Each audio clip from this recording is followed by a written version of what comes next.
एक ही गुरु के दो शिष्य हैं, सुदामा और कृष्ण, संदीपनी उपाध्याय इनके गुरु जी। लेकिन एक शिष्य सोने की नगरी का राजा है, पूरे विश्व का अधिपति भगवान है, और एक शिष्य एक फूटी सी झोपड़ी में रहता है। एक बार संदीपनी विद्यालय में जब कृष्ण सुदामा पढ़ते थे, तब भृगु ऋषि पधारे, सबसे क्रोधी ऋषि, और आकर के गुरु माँ से भिक्षा मांगी। माते भिक्षाम देही, माता भिक्षा प्रदान करो। माँ ने मन में विचार किया कि अभी सामग्रियां तो इतनी नहीं कि मैं भिक्षा दे सकूं। मना कर दिया, बोले भगवान आप कल आ जाना, आज तो भिक्षा के लिए सामग्री नहीं है, शाम को जब आ जाएगी तो कल आपको प्रदान कर दूंगा। अब भृगु ऋषि तो क्रोधी, उनको तो जब मांगे तब चाहिए। नेत्र बंद करके उन्होंने ध्यान लगा करके देखा, क्या इतनी बड़े गुरुकुल की रसोई में कुछ भी नहीं है। तभी उन्होंने पाया कि वन जाने वाले बालकों के लिए पोटली में मैया ने चने रख रखे हैं, कि जो बालक वन में जाएंगे, पुष्प तोड़ के लाएंगे, लकड़ी तोड़ के लाएंगे, वो चने खा लेंगे वन में जाएंगे तो। उनके लिए चने रखे थे। भृगु ऋषि बोले बालकों की ज्यादा चिंता है, एक ऋषि द्वार पर आया उसकी चिंता नहीं है।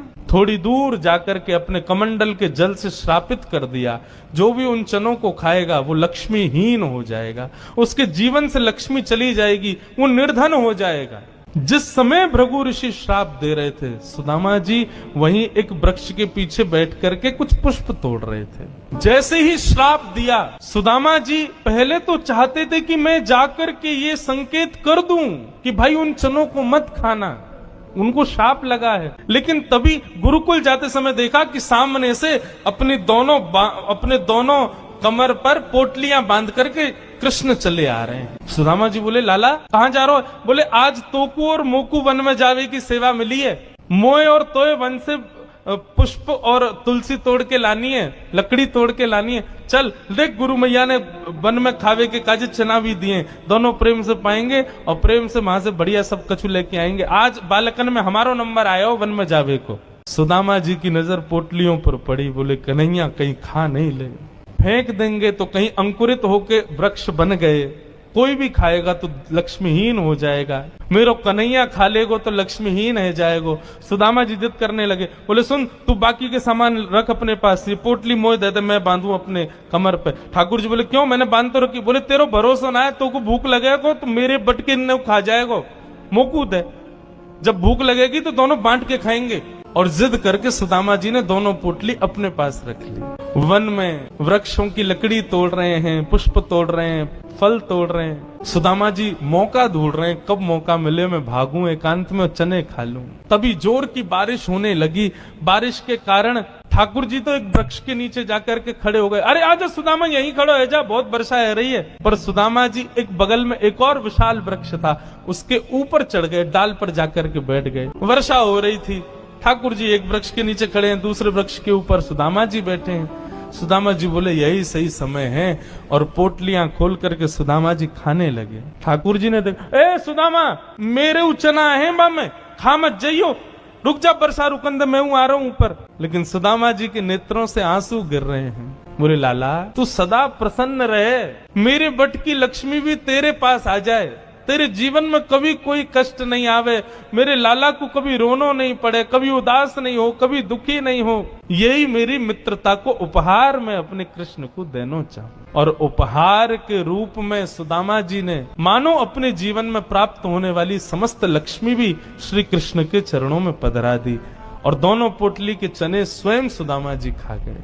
द्वारिकाधीश कृष्ण उस दिन तो सोच रहे थे कि सुदामा तूने एक बार भी विचार नहीं किया कि मेरे भी चने थे उसमें, पा गया। सुदामा जी क्षमा मांगने लगे, बोले माफ कर दे लाला, भूख ज्यादा लगी, हमारे खा गए हो, लेकिन वास्तविकता कौन जाने। सुदामा जी महाराज फटी टूटी झोपड़ी में रहते हैं, उधरी हुई धोती पहनते हैं, अन्न जल का तो कोई ठिकाना ही नहीं है, ऐसे घर में रहते हैं। पत्नी बोली द्वारिकाधीश आपके मित्र हैं, आप जाते क्यों नहीं कभी उनसे मिलने? सुदामा जी बोले कहीं मेरी दशा देख करके कोई ये ना सोचे गरीब है, भिखारी मांगने आया, इसलिए मुझे अजीब लगता है। और दूसरी बात ये कि मैं कृष्ण का सखा हूँ, अब कृष्ण तो बढ़िया राजकीय वेश में रहता है और मैं ऐसे रहता हूँ, कोई मुझे देख करके कहीं ये ना सोचे ये कैसा सखा ठाकुर जी का, इसलिए मुझे लगता है कि मैं यहीं से ही उनको भज लूं, उनके पास ना जाऊं। सुदामा जी की पत्नी ने सौगंध दे दी, तुम्हें मेरी सौगंध है, जाओ द्वारिकाधीश से मिलके आओ। पत्नी की सौगंध मान करके सुदामा जी आज विचार करने लगे, जाऊं? कृष्ण ये तो नहीं सोचेगा कि कहां से आ गया, कुछ मांगने आया है। कृष्ण तो नहीं सोचेगा, लेकिन उसकी पटरानियां, उसके राज्य के लोग, महामंत्री आदि, ये सब तो नहीं सोचेंगे। सुदामा जी को बहुत संकोच हो रहा है, लेकिन पत्नी की सौगंध है तो निकल पड़े। पत्नी ने 4 घरों में जाकर के अलग अलग एक एक मुट्ठी चावल लिए, जानबूझ। क्यों? ताकि जब ये पोटली द्वारिकाधीश देखेंगे तो अलग अलग प्रकार के चावलों को देख के पहचान जाएंगे कि एक दाना भी सुदामा के घर का नहीं है। थोड़ी तो कृपा करेंगे मेरे ऊपर। सुदामा जी पोटली दबाए निकल पड़े। सुदामा जी महाराज धीरे धीरे चल करके द्वारिका की ओर जा रहे हैं। चलते चलते महीनों बीत गए सुदामा जी को। तभी एक व्यक्ति से बोले, भैया द्वारिका नगरी कितनी दूर रह गई है अभी यहाँ से? व्यक्ति हंस करके बोला, भगवान आप गलत आ गए हो। बोले गलत? कितनी दूर आ गए? बोले अभी आप कम से कम 50 कोस और पीछे जाओ, वहां से एक रास्ता मुड़ेगा, वो द्वारिका को जाता है, आप तो कहीं और पहुंच जाओगे अभी। सुदामा जी महाराज बोले, भले पधारे भैया द्वारिकाधीश। चलते चलते चलते मैं तो वैसे ही आधो और आधो है जाऊंगा, मुंह तो लगे मेरे प्राण ही निकल जाएंगे, मैं द्वारिका पहुंच ही ना पाऊंगा। अब लाला तू वैसे तो हमारे हृदय में बैठो है, चल के तो हम पता ना कब पहुंचेंगे, लेकिन लाला तेरी अगर इच्छा हो तो तू ही बुला ले अब मुंह को। और ऐसा कह के सुदामा जी वहीं एक वृक्ष के नीचे लेट गए। जैसे ही लेटे थोड़ी बहुत देर में ही उनको थोड़ी ध्वनि सुनाई देने लगी। नेत्र खोल करके देखा, सोने की नगरी है, चारों ओर जय श्री कृष्ण जय श्री कृष्ण जय श्री कृष्ण नाम की ध्वनि आ रही है। सुदामा जी महाराज थोड़े प्रसन्न हो गए। बोले भैया ये कौन सी नगरी है? किसी व्यक्ति से पूछा ये कौन सी नगरी है? बोले भगवान ये द्वारिकापुरी है। मेरे कृष्ण मित्र की नगरी द्वारिका? बोले हाँ ये द्वारिकाधीश की नगरी द्वारिका। सुदामा जी तो नाचने लगे, जय हो वारे कन्हैया तेरी कृपा। भैया ये द्वारिकाधीश कहाँ बैठे होंगे? बोले सामने जो महल दिख रहा है इसी के राजा हैं द्वारिका, आप चले जाओ। सुदामा जी गए द्वारपालों से जाकर के बोले, भगवान मेरी फटी हुई धोती और मेरे पतले दुबले तन को देख करके आप ये मत सोचना मैं गरीब हूँ कुछ मांगने आया हूँ। पहले ही स्पष्ट कर दिया, मैं कृष्ण का सखा हूँ। हम दोनों एक साथ एक ही गुरुकुल में पढ़े हैं, नाम मेरा सुदामा है। आज अपने सखा से मिलने आया हूँ, आप कृपा करके उनको जाकर के ये बता दीजिए। और सुनिए, यदि वो बहुत व्यस्त हो तो उनको परेशान मत करो। आपके इतने बड़े महल में कोई खिड़की हो, वहां से मुझको उनका दर्शन करा दो, मैं तो केवल उनको देखने आया हूँ। द्वारपालों ने बंधुओं ससम्मान सुदामा जी को बिठाया। कहा महाराज द्वारिकाधीश प्रसाद पा रहे हैं, हम फिर भी निवेदन कर देते हैं।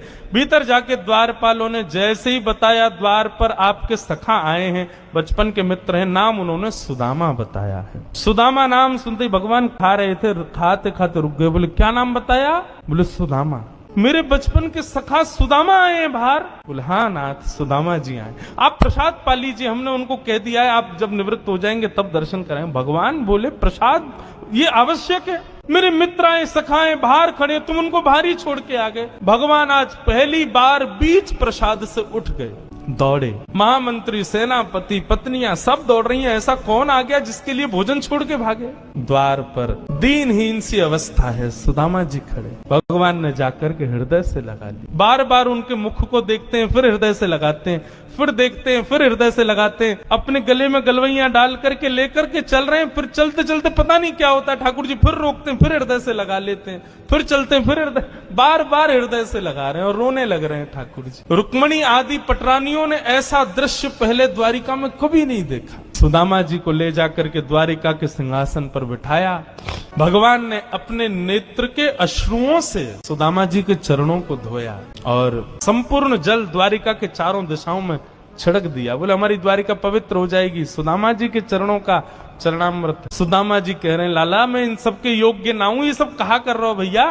ठाकुर जी बोले आप किसके योग्य हो और कौन किसके योग्य? मुझसे बढ़िया कोई नहीं जानता, चुपचाप बैठे रहो, जो कर रहे हैं करने दो। जो लक्ष्मी सदा के लिए विहीन हो गई थी, उस वही लक्ष्मी आज सुदामा जी के चरण पहुंच रही है। भगवान की सुदामा जी की थोड़ी मैत्री चर्चा हुई। सुदामा जी से भगवान ने पूछा, सुदामा जी ब्याह ब्याह हो गए आपके? बोले हाँ लाला है क्यों ब्याह? बोले ब्याह कर लिया, हमको नहीं बुलाया। बोले लाला कर्जा लेके ब्याह कियो और आप ब्याह में भी सबन को भोजन करावे के चक्कर में मैं और तेरी भाभी तो भूखे ही रहे। 4 दिन बाद पड़ोसी ने आके भोजन दियो तब जाके तो पेट भरो। अब वहां में तो को बुलाते तो लाला तो पवानो तो बहुत दूर की बात, अब तू आते तो तेरे संग घोड़ा आते, सैनिक आते, इनको ही नहीं पवा पाते, ऐसे ब्याह में फिर हम कैसे बुलाते लाला, हमारे निमंत्रण ना दियो। मेरी छोड़ लाला, तू बता तेने ब्याह कर लियो? भगवान बोले हमारे ब्याह की मत पूछो, जैसे आपका ब्याह बताने लायक नहीं ऐसे हमारे ब्याह भी बताने लायक नहीं। बोले नहीं नहीं लाला बता ब्याह भयो कि नहीं? भगवान बोले हो गया। अच्छा भाभी कहाँ है? चलो मिलवाएं भाभी से। बोले यहीं बुलाते? बोले नहीं बड़ी जगह चाहिए भाभी से मिलने के लिए। बोले क्यों? बोले अब चलो पता चल जाएगी। विशाल एक सभागृह था, सुधर्मा सभा, और उसमें महाराज असंख्य जहाँ तक देखो भगवान की पत्नियां खड़ी हैं, घूंघट सिर पर रखा है, इतनी सारी माताएं बहनें दूर दूर तक सिर दिख रहे हैं, लाल लाल साड़ी पहने भगवान की सब पत्नियां। सुदामा जी बोले द्वारिका की सब माताएं बहनें दर्शन करने आ गई महात्मा का। सुदामा जी बैठ गए, भगवान ने इशारा किया आओ एक एक करके सब प्रणाम करो। मैं रुक्मणी प्रणाम, देवी चरसो भाग्यवती रहो। मैं जामवती प्रणाम, देवी चरसो भाग्यवती रहो। मैं सत्यभामा प्रणाम, देवी चरसो भाग्य। मैं कालिंदी प्रणाम, देवी चरसो भाग्यवती रहो। मैं भद्रा, मैं लक्ष्मणा, सब प्रणाम करती हुई 500 पत्नियां प्रणाम कर गई भगवान के। जब 1000 पत्नियां प्रणाम कर गई, ठाकुर जी खड़े खड़े देख रहे थे। सुदामा जी बोले लाला यहाँ पे आइयो, कितनी और हैं अभी? भगवान बोले 16,108। अच्छा लाला ये सब अपनी है? भगवान बोले हाँ सब अपनी। वाह लाला तेने इतने सारे ब्याह किए, 16,108। अरे भैया हमें एक में ही बुला ले तो हम भी आ जाते मालपुआ खावे। हमने एक किया वहां में नहीं बुलाया, तू नाराज है क्यों? तेने इतने सारे कि एक में ही बुला ले तो। ठाकुर जी बोले कितने ब्याहों में तो मैं भी नहीं गया था, मेरे बिना ही ब्याह है गयो, बिना दूल्हा के ही बारात चल गई। बोले लाला देख पतलो दुबलो सो में सुदामा 500,000 पत्नियां प्रणाम कर गई, मेरा तो अभी से बीपी हाई है गो। लाला 16,000 उनको आशीर्वाद दूंगा तो मुंह तो लगा मेरे प्राण ही निकल जाएंगे। एक काम कर, पत्नी तो 16,108 है, पति तो अकेलो तू ही है ना? बोले हाँ। एक काम कर तू मुंह को प्रणाम कर, मैं तू को आशीर्वाद दे दूं। अधीश दंडवत कर रहे हैं और सुदामा जी दोनों भुजा से आशीर्वाद दे रहे हैं। इस दृश्य को देख करके द्वारिका के लोग बलियां लेने लगे। जय हो, धन्य है हमारे द्वारिकाधीश। एक ब्राह्मण को कितना सम्मान देना चाहिए, द्वारिकाधीश से सीखो। अपने राज सिंहासन पर बैठा दिया, ये भी विचार नहीं कर रहे हैं कि मैं द्वारिकाधीश हूँ, मैं जगत नियंता जगदाधार हूँ। साष्टांग दंडवत प्रणाम कर रहे हैं सुदामा जी को। सुदामा जी उनको आशीर्वाद